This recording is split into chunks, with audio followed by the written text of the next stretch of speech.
setiap berapa bulan itu hilang beberapa kosakata gitu.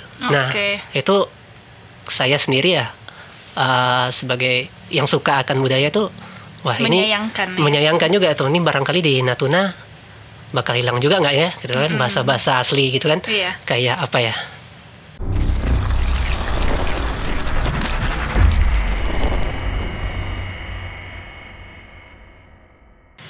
Assalamualaikum, ini Mimit, selamat datang di Aimpod. Ini memang podcast. Selalu mau bilang terima kasih buat teman-teman yang udah support dan mampir ke channelnya Aimpod. Hari ini Mimit lagi bersama Bang Rian. Selamat datang Bang Rian di Aimpod. Gimana nih rasanya? Selamat malam. Assalamualaikum warahmatullahi wabarakatuh. Tayangnya tapi nanti siang loh Bang. Oh, nanti siang ya? Iya boleh, nggak apa-apa. Oke, selamat siang. Selamat malam, selamat sore. Iya, oke, baik. Makasih udah dapat undangan ini, suatu kebanggaan sih bagi saya. Tadi malam ditelepon oleh humasnya gitu kan. Bisa nggak jadi ada waktu nggak jadi narasumber di sini? Iya. Kami tuh ada protokolernya gitu loh Bang. Ada ya? Iya, ada. Ini kan podcast yang lagi hits itu kan ya. Jadi makanya wah saya nggak langsung mikir, langsung oke aja gitu. Makanya langsung mau datang gitu. Langsung mau datang. Malam kemarin juga langsung datang. Jangan besok katanya. Ya udah. Oke. Ya, Bang Rian, memang mau nanya dulu kegiatan sehari-hari sekarang apa? Sehari-hari itu ngajar di SMK di Ceruk sana. Kemudian ya paling biasa olahraga, meningkatkan imun kan musim kayak gini gitu. Terus ya berkumpul sama kawan-kawan. Tapi kan nggak boleh kumpul-kumpul gimana? Tetap protokol kesehatan. Oke, baik. Bang Rian ini adalah penggerak ya, bisa dibilang penggerak dari Kompas Benua. Boleh? Bisa. Bisa. Bang Rian, mau diceritain dong Kompas Benua ini apa sih sebenarnya? Oke. Kompas Benua itu akronim ya, singkatan dari Komunitas Pecinta Sejarah dan Budaya Melayu Natuna. Komunitas Pencinta Sejarah dan Budaya Melayu Natuna. Kompas Benua itu. Jadi panjang. Ya makanya kita pendekkan kayak gitu. Jadi geraknya itu kita di pengkajian sejarah sama pelestarian budaya gitu. Kalau ikut dari sejarahnya itu berangkat dari kesukaan saya terhadap sejarah gitu. Kan kemarin saya kuliahnya di Jawa, di Jogja, terus sempat juga kerja di Jakarta, di Kalimantan Timur, Utara gitu kan. Jadi setiap tempat-tempat yang saya kunjungi, saya pasti cari museumnya dulu gitu. Nah, kalau saya berwisata ke tempat-tempat baru, yang saya cari museumnya, saya pengen tahu sejarahnya gitu. Nah, di museum juga ada tentang budaya-budayanya juga gitu. Nah, di banyak-banyak tempat itu saya jadi mikir, tempat orang ada nih pengkajian sejarah budaya, tempat saya kok nggak ada gitu. Nah, jadi berangkat dari situlah rencana nanti kalau misalnya kalau saya udah pulang ke Natuna, saya pengen bikin komunitas ini gitu loh. Komunitas yang bergerak di bidang sejarah dan budaya. Soalnya perkara budaya ini sepertinya umum gitu. Saya pernah di Tarakan, Kalimantan Utara, dulu ketemu sama, saat itu dia camat ya, tapi dia pernah kerja di Dinas Kebudayaan gitu. Katanya di Tarakan itu bahasa aslinya bahasa Tidung namanya, suku Tidung ya, bahasa Melayu Tidung itu setiap berapa bulan itu hilang beberapa kosakata gitu. Nah, itu saya sendiri ya sebagai yang suka akan budaya itu, wah menyayangkan juga tuh. Ini barangkali di Natuna bakal hilang juga nggak ya gitu kan, bahasa-bahasa asli gitu kan. Kayak apa ya, banyak lah ya, kayak sige gitu. Sige, tau nggak sige? Tahu kan ya, sige. Tapi memang nggak bisa diartiin. Nggak bisa diartiin, tapi paham gitu kan ya. Sige, terus apa? Age. Tanga, tahu tanga? Tanga nggak tahu. Tanga itu kalau kita mau demam. Kalau kita mau demam tuh tanga gitu. Gelegis, hangat. Bukan. Badan kerasa hangat gitu. Lemoy, apalagi ya banyak lah gitu bahasa-bahasa Natuna yang sekarang kan zaman milenial katanya, tapi pemuda-pemuda sekarang lebih asik kayaknya pakai bahasa gaul gitu kan. Nah, saya takut bahasa daerah ini hilang gitu. Nah, itu makanya berangkat dari situlah saya mau berniat kalau pulang nanti ke Natuna mau bikin komunitas ini, dan alhamdulillah sekarang udah di sini gitu kan. Udah setahun di Natuna, ada kesempatan saya bikin komunitas ini sama kawan-kawan. Jadi komunitas ini adanya di Natuna. Berarti maksudnya memang dibikin di Natuna sejak setahun yang lalu pas abang pulang atau baru-baru ini? Kalau embrio ya, kita bilang embrio aja itu udah ada dari tahun 2018. Jadi saat saya masih di masih di Kalimantan saat itu, oke lah saya mulailah dulu, tapi lewat Instagram dulu gitu loh. Nah jadi kalau misalnya Mimit kepo. Mimit udah stalking udah juga ya. Udah stalking ya. 2018 kan? Dari 2018 tuh tanggal Agustus. 6 Agustus ya, betul. Tanggal 6 Agustus itu saya udah mulai postingan pertama. Nah, itu mulai apa ya? Mensondingkan lah ya. Mensondingkan kalau ada komunitas itu. Ada komunitas itu. Tapi awal kan kalau Mimit lihat di postingan Instagramnya itu postingan pertama tanggal 6 Agustus 2018 itu adalah logo Natuna Tempo dulu. Berarti soundingnya dalam bentuk Natuna Tempo dulu ini baru jadi komunitas atau gimana Bang? Ya betul. Mulainya itu dulu karena tadi kan fokus saya kan ke sejarah dulu kan ya. Soalnya pas saat saya di Balikpapan ada namanya komunitas balap papan Tempo dulu itu. Saya juga udah sharing sama adminnya dan dia juga dukung gitu loh. Bahkan dia kasih file-file tentang foto-foto Natuna zaman dulu gitu. Oh ini Bang, saya kasih filenya, buka aja gitu katanya. Namanya Balikpapan Tempo dulu. Terus dari situlah tuh saya bikin juga tuh. Oke lah bikin juga untuk pertama kali Natuna Tempo dulu. Makanya di awal-awal postingan itu sampai postingan keberapa masih tentang foto-foto jadul Natuna gitu kan. Sekarang-sekarangnya udah gabung sama budaya sama tradisi gitu.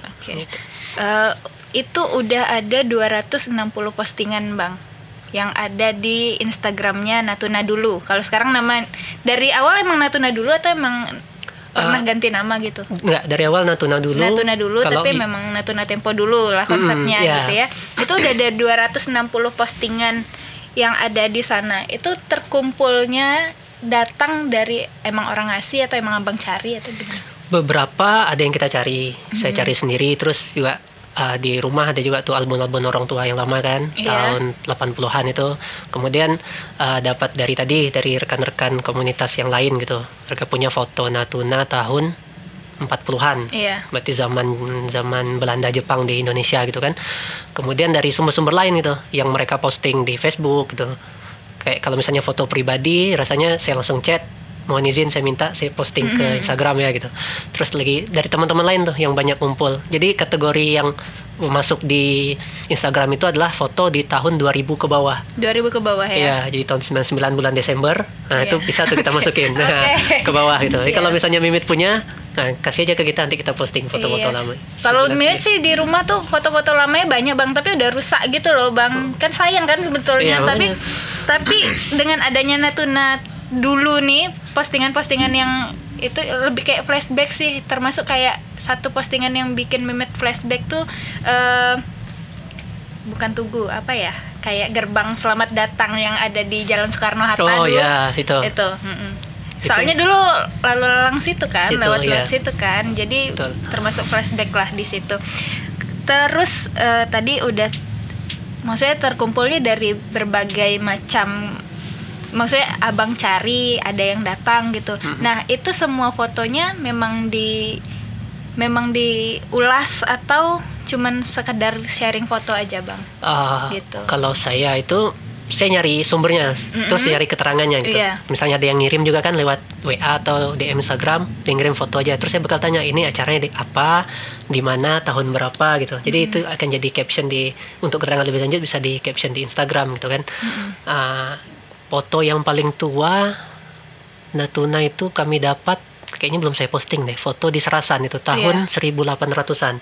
1800-an udah ada foto Natuna. Udah ada foto Natuna. Kayaknya di air Sekain itu daerah itu. Kayaknya belum saya posting deh. Cuman saya masih cari keabsahannya dulu, baru saya posting itu. Sejauh ini yang paling tua itu 1890-an itu. Emang belum diposting ya, tunggu postingannya berarti. Siap. Soalnya itu kualitas fotonya Bang. Kan berarti kan itu di retake ya. Retake-nya pakai kamera atau proses retake-nya lah, Mimit mau tahu gimana. Kalau misalnya dari saya bakal foto di foto gitu kan, berarti retake ulang. Tapi kalau yang dari tempat lain mereka mungkin nggak tahu ya, mungkin rata-rata gitu juga gitu loh. Sama ya. Ada juga mungkin yang di scan dulu, foto lama di scan dulu, jadikan bentuk format JPG gitu kan, JPEG atau PNG, baru kirim ke kami itu, posting. Tapi yang kayak dari foto yang dari Australia itu kayaknya kayaknya mereka udah di-filekan dulu baru kami copy gitu. Oke. Dengan kualitas foto-foto yang zaman dulu itu, tapi untuk foto yang di-upload di Instagram Natuna dulu tuh kalau Meot bilang ya, karena sudah di-retake pun tapi masih bisa terlihat jelas gitu ya Bang. Berarti memang kualitas fotonya maksudnya dibikin kualitas foto yang baik, atau emang sumbernya tuh emang udah baik gitu. Soalnya Mimet tuh foto-foto lama pasti rusak. Mungkin dari kita kan kami juga udah punya rencana untuk apa ya, mau nyari orang yang bisa membaguskan foto lama gitu kan. Untuk sementara ini kami dapat, yaitu yang kami dapat kami posting gitu loh. Dan saya postingnya nggak pernah saya edit di Instagram gitu. Misalkan filter Instagram kan ada tuh kan ya. Jadi yang itu yang saya dapat sih udah original itu fotonya gitu. Mau dia warna apa? Ada tuh kan foto warna oranye gitu kan ya, foto warna abu-abu kadang hampir gelap gitu. Jadi itulah foto asli yang kami dapatkan. Memang aslinya gitu ya. Makanya kami juga lagi nyari sih. Mungkin ada teman-teman yang minat gabung terus jago Photoshop atau Adobe gitu kan, untuk mencerahkan bahkan kasih warna itu. Kami sangat ada satu terbuka. Foto yang di Istana Negara ya, yang udah dikasih warna. Itu juga dapat dari Facebook gitu. Foto itu dari masyarakat Sedanau yang membantu korban pesawat yang disabotase oleh teroris. Jatuhnya di perairan Kelari. Jadi itu ceritanya gini kan, saat konferensi Asia Afrika di Bandung yang pertama tahun 55, itu kan semua negara Asia Afrika ngumpul tuh di Bandung kan. Jadi saat pesawat delegasi Cina namanya pesawat Kashmir Prince terbang mau ke Jakarta, ke Bandung, lewat di atas Natuna, disabotase sama teroris. Nah, jatuh di laut Kelari itu, Pulau Jali daerahnya ya. Kalau kita ke Kelari ada Pulau Jali. Nah, katanya jatuh di situ. Kemudian oleh masyarakat Sedanau mereka ditolong. Ada sih yang meninggal, ada pilotnya dan beberapa yang meninggal. Yang selamat mereka bawa ke Sedanau, mereka rawat sebelum diambil lagi oleh negaranya. Kemudian dibawa pulang gitu kan. Nah, berita itu sampai ke Presiden Soekarno saat itu. Jadi mereka yang membantu itu dipanggil ke sana. Panggil ke sana berfoto sama Soekarno. Makanya ada foto itu. Makanya ada foto itu. Mungkin di Arsip Nasional Indonesia ada tuh foto mereka itu. Ada foto itu Ada foto itu gitu. Jadi makanya itu satu apa ya? Satu kebanggaan lah gitu kan, peristiwa besar konferensi Asia Afrika yang kita Indonesia tuan rumahnya, Natuna juga kecipratan sedikit gitu loh. Dan peristiwanya penting gitu kan. Peristiwanya cukup menyita perhatian gitu perhatian. ya. Gitu. Untuk adminnya sendiri Bang, Natuna dulu itu Abang sendiri yang kelola atau gimana? Masih saya sendiri yang kelola. Masih Abang sendiri. Jadi emang fotonya itu Abang yang langsung dikirim ke Abang, terus Abang yang posting langsung ke Natuna dulu, itu tanpa admin lain ya? Tanpa admin lain. Tanpa admin lain. Untuk anggota komunitasnya Bang, udah berapa banyak? Kita kalau relawan ya udah ada puluhan sih. Kalau pengurus beda lagi kan ya. Iya. Kalau relawan itu kita ada grupnya, di situ udah ada puluhan orang. Kayaknya menyampai 100 ya. Itu berasal dari berbagai kalangan. Iya. Ada siswa, mahasiswa, ada juga yang udah kerja gitu kan. Iya. Ada juga dari pemerintahan juga ada, ASN juga ada gitu. Jadi yang gabung sama kita gitu. Mereka banyak juga kasih masukan, kasih saran, kadang nyumbang juga foto-foto lama yang mereka bongkar di arsip-arsip lemari mereka kan. Kita kirim nih foto lama, kasih keterangan terus kita posting gitu. Nah, kemudian kalau pengurus kita dikit aja sih, karena kalau terlalu rame ribet nanti. Kita lebih ke relawan aja gitu. Relawannya itu memang khusus relawannya berarti selain ngumpulin foto-foto lama tadi juga tentang yang pelestarian budaya ya Bang ya. Kegiatan-kegiatan pelestarian budaya yang sejauh ini udah dilakukan sama Kompas Benua apa aja Bang? Kalau ngomong masalah budaya itu luas ya. Iya. Budaya itu kan kalau pengertiannya tentang adat istiadat yang dilakukan oleh manusia, kebiasaan yang dilakukan oleh manusia dan menjadi kebiasaan itu, dan diwariskan secara turun-temurun gitu kan, budaya gitu kan. Meskipun baru berapa ya, 10 tahun atau itu, pasti orang udah bilang tradisi gitu. Kayak di kampus saya saat kami mahasiswa baru ada kegiatan-kegiatan dari senior itu kan, entah camping entah apa. Kenapa sih harus ini? Udah tradisi katanya. Itu udah paling katanya sih udah tradisi, tapi bahkan baru dilakukan selama 5 tahun, Iya. 10 tahun, tapi udah dibilang tradisi. Nah itu termasuk budaya itu kan. Nah jadi kegiatan yang kami lakukan itu pertama adalah saat ini masih berfokus pada pengumpulan cerita rakyat.